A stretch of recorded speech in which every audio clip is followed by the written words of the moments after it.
Hello students, आज हम आई की साउंड पढ़ेंगे।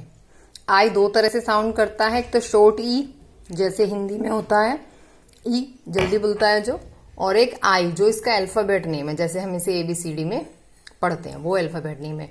तो जब ये फॉलोड बाय होता है ई वाई और आई, यानी लास्ट में अगर ई वाई ई इसके कभी आ रहे हैं तो ये आई की तरह से साउंड करता है।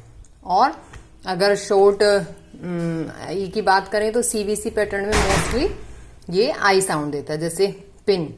तो एक कॉन्सोनेंट है, एक वॉवेल है और एक फिर से कॉन्सोनेंट है। तो ये वर्ड्स मैंने बहुत सारे आपके लिखे हैं। ऐसे ही आप टेक्स्ट बुक से और वर्ड निकाल के जो शॉर्ट ई की साउंड देता है वो इस लिस्ट में बढ़ाएंगे, जो आई की तरह साउंड देते हैं वो इस लिस्ट में बढ़ाएंगे और अपनी रीडिंग प्रैक्टिस को कंटिन्यू रखेंगे। अब देखते हैं इसके कुछ एक्सेप्शंस। इसमें क्या होता है, जैसे BIRTH बर्थ आप बोलते हैं, यहाँ ये आई बिर्थ नहीं बोलता, अ की तरह साउंड देता है। ऐसे ही फर्स्ट में।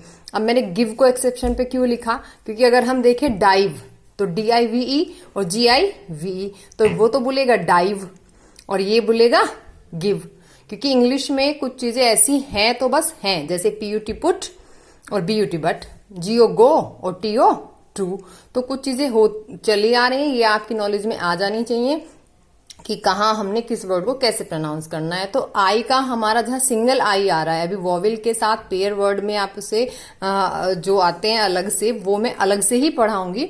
अभी सिर्फ आपको वही वर्ड्स इसमें ऐड करने हैं जो सिंगल आई के मतलब वॉवेल AEIOU के साथ पेयर ना बना के सिंगल आई जहाँ पे आ रहा है। तो इसके लिए जैसे लिव और लाइव को भी मैंने अलग से लिखा है कि ये एक ही वर्ड है लेकिन बोलने से दोनों अलग अलग मीनिंग देता है। तो आई कहाँ किस तरह से प्रोनाउंस करता है ये आपकी नॉलेज में आ जाएगा, तो आपको बहुत इजी रहेगा।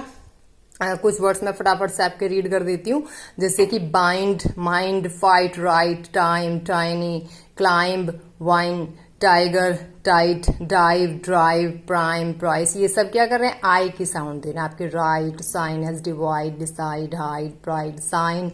साइन देखो साइन है और सिंग सिंग है। तो आपको ध्यान रखना है कि कहाँ ये आई की साउंड दे रहा होता है, कहाँ आई की तरह से साउंड कर रहा होता है और कहाँ ई की तरह से। तो बहुत सारे वर्ड्स मैंने लिख दिए, आप भी ऐसे ही और होमवर्क में इसको बढ़ाइए। Thank you.